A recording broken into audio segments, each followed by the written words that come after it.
Welcome to Awakening You channel. If you appreciate what we do, please support us. Thank you. Dear ones, I am Archangel Michael. I couldn't close yesterday's matter the way it was closed. There is still a lot to talk about, especially about unconditional love. But there were still some observations to be made. So we will continue talking about love, the types of love. So yesterday I mentioned different types of relationships: friendship, passion, brother's love, mother's love, father's love, son's love. Very good. But today I want to talk about unconditional love. I need to mention abusive love. I can even add that there is nothing about love. So it's that being that loves to see others submissive. He practices violence because he believes he has the power to humiliate others through violence. This happens in many ways. It happens between parents and children, it happens between partners, it happens between friends, between strangers, it doesn't matter. It's that need to solve everything quickly. To resolve everything through fights, through violence. So this being, who doesn't understand the power of words, doesn't accept that no, remember? It was probably that child, who grew up without ever hearing no. Everything she asked for she had in her hands, and when she didn't have it, she found a way to get it. It doesn't matter if it was legal or not, the important thing was to have what he wanted. So this same human being is the one who does not admit that his partner does not act the way he or she thinks is right. No. Don't understand that only male violence exists, female violence too. Which often may not be physical violence, but there is verbal violence. Both are capable of causing this, both the man and the woman. And then these beings understand that the other has no voice, the other has no thought, the other has no will, the other is him, the other is an extension of it. So you can't go against what he thinks, since that's a part of him. I'm still talking about a companion. So if someone else has an opinion, they can never. The opinion must always be his or hers, does not admit being contradicted in any aspect. And this expands to any type of relationship with that being. And when he is not answered, when he is extremely upset, he resorts to violence, to show who is in charge. If you don't obey me, you will be beaten. As if that companion was a child, who also cannot be raised with beatings. I would like someone to tell me here, is spanking good? If someone answers me yes, you are as sick as the person who hits you. Because to be beaten is to submit, it is to receive punishment through physical violence. So it's not good, in any sense, in any way. So that being who thinks he is superior, resolves everything like this, through beatings, through violence. And everything has to be as he wants. His will always has to be satisfied, and when it isn't, he rebels. How is it not how I want it? Then you will learn to do what I want. And then it turns to violence. I can extend this to children too, because they think that because their children are small, then the cowardice is even greater, because an adult hits a little one. Look at the disproportion. So there is a total lack of common sense, of hitting a being that has no ability to protect itself. And then he beats him, and often, he even beats him so much that he kills. No, I'm not talking nonsense here, this is in your news daily. You just need to look for it. It's that husband who doesn't accept his wife having personality, and kills her. One less problem in his life. He showed who was boss. She will no longer contradict him. It's really, she won't contradict him anymore. But most of the time, he will pay for her crime, sometimes he won't. No, in the eyes of human justice, but of divine justice, nothing goes unpunished. I'm not here to comment on why that soul is subject to this. That's another matter. I'm talking about human consciousness, I'm not talking about the soul. So for those of you who think you are superior, because there are also women who hit men and hit them badly. And they are often physically strong enough to hurt others. So I would say to you, if there is any example of you here, like this, start to rethink your positions. Because I can tell you with certainty, that ticket, for now, has no chance of appearing in your hand. Because you don't respect others. You don't respect anyone. So this feeling of yours, or you transform and change radically, as you say, from water to wine, or that ticket will never be in your hand. If you're shrugging your shoulders, great. You will exercise your violence elsewhere, no longer here on planet Earth. So when I say to you, do not raise your children permissively, lest you produce adults in this way, seeing themselves as the center of the world, and when they are contradicted, they find a way to eliminate the other person who contradicted them. That one won't upset me anymore. I repeat again, I'm not talking about the soul here, nor about obsession, that's something else. So think about it, think a lot. And then there are those who, at the height of absurdity, molest their children. They see they're a completely defenseless being, who will not defend himself against them. And he does what he wants, and threatens, it rots that child's mind. Because she lives completely in fear. Many don't even understand what's happening, but they feel that it's not good. And they allow themselves to be carried away by panic, fear, threats. What kind of being is this? Then I ask, is this father or mother? There are also cases of mothers who rape their children. Do these parents have any kind of love in their hearts for that child? If you ask them, they will say yes, that they love. Are my kids. But in the sick mind, those children are nothing, they are just a way to satisfy their desire for power. And there is no greater humiliation than sex in this way. It's making sex a weapon. It's the same thing as a father or mother, taking a gun and shooting their child. Because you ended that child's life. She will have problems for the rest of her life. This is if you survive, right, because in some cases, the violence is so great that the child does not survive. What can I say about this father? I will tell you that he is the exact representative of those who dominate you. If you want to look for their incarnated representatives, look for the rapists, look for pedophiles, look for those who use child sex, their way of making money, their way of life, their way of surviving on the planet. Yes, you will still know a lot. But this is food for them. The fear that that child exudes is their food, literally speaking. So in these cases there is no love, because these beings are not equipped with love. So we can generalize them all.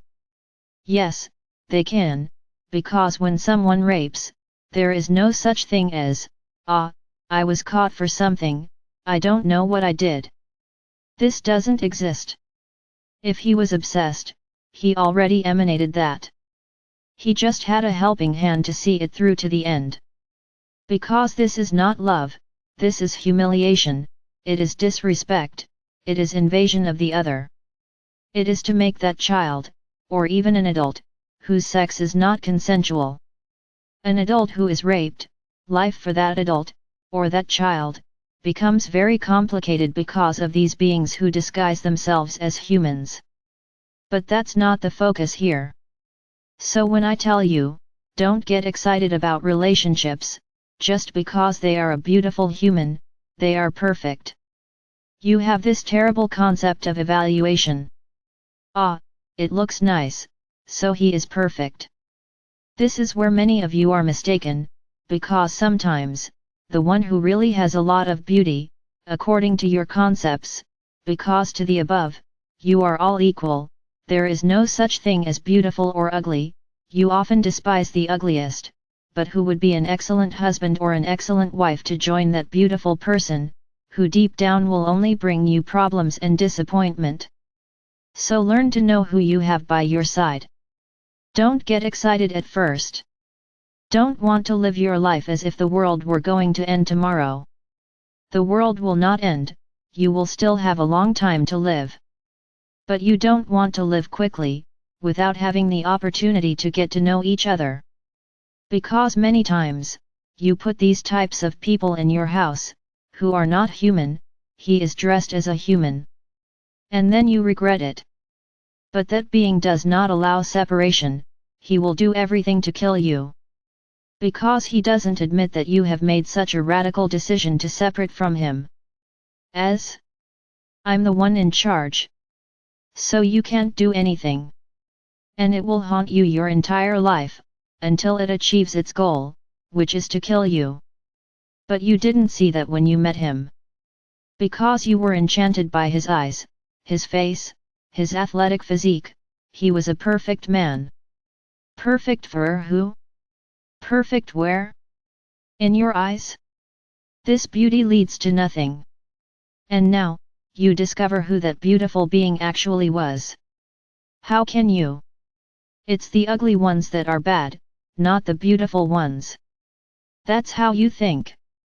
Ugly people have no place, because you only see appearances, you don't see the soul, the character, the sweetness in the heart. You are attracted to the physical because you were taught that, to value the carcass, that outfit you wear. And when you disincarnate, it rots. So why so much worship of this outfit? Why so much worship of the beautiful? If one day that beauty grows old, wrinkles, dies and rots and turns to dust? What's the point in that? But that's how you do it. You are attracted to the beautiful. So let's imagine.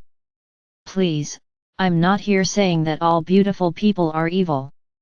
There are many beautiful people, whose hearts are bigger than their bodies. Please don't generalize what I say. But exactly these beings, who do not have love in their hearts, who fantasize about love for you, most of the time are disguised as physically perfect beings, just to attract attention, just for you to get closer and fall into the web. So how do you find out? Living. Not together. Living simply, being careful before taking it indoors. Seek to know about the person's life, look for friends. Then there's the one like this, no, you're just mine, or are you just mine? I don't want you getting along with any of my friends. Why? Because friends will tell you exactly what he or she is. So the first step is to isolate yourself from the world. Then it prohibits you from talking to friends, family, sometimes even with their children. So that you have no help from anyone, so that your mind does not open and you continue to depend on that violence.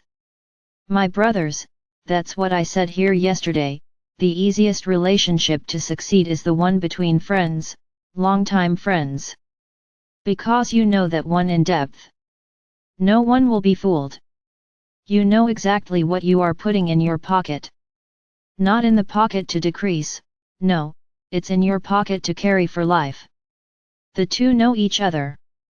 Not the beautiful ones now, you meet them today, and tomorrow they want to get married, because you can't miss the opportunity, because if you don't someone else comes, or someone else comes and takes that beautiful being. And you won't be able to show it off when you walk down the street, because that's what you like, to display the beautiful being that you attracted. Big advantage. Big advantage. So he always pretended to be a perfect being. It wraps you in that beautiful and wonderful love so that you fall, and before long you are together, and then it ended. Your peace went to space. It is my brothers, it is this third dimension world that you live in, which exactly makes you act thoughtlessly, and then repentance is not enough to get rid of that being. Because they don't admit to being contradicted. They are extremely violent and that supposed love that they said they felt never existed, because they don't feel it. There is no love, in the dark incarnates, they just want to hurt, humiliate, keep them on a short leash, to assert their superiority, and see the fear on the face of the other person he lives with. This is how he feeds, because if he is not afraid, that human carcass starts to look weird, they no longer maintain all that beauty, because they need to feed on their fear. So he does everything to keep you more and more terrified, and this feeds his human outfit.